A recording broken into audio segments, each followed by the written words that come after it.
люди боялись, все по хуторах разошлись, сидели дома тихонько. И все.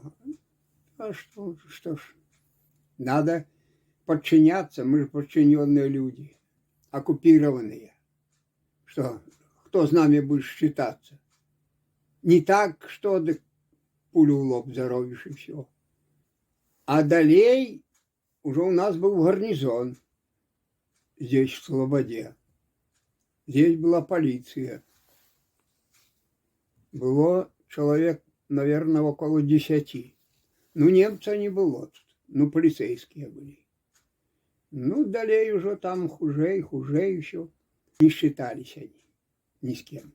И лишь бы что, пулю в лоб, да все. И гестапо приезжала. Уже гестапо, як приедет, то знай. Все уходили, ховались, кто куды. Потому что они, если вызовут, то бизуном отхлещать, а не повесят или расстрелять. Там нема ни суду, ни ничего. Сразу один человек все это действовал.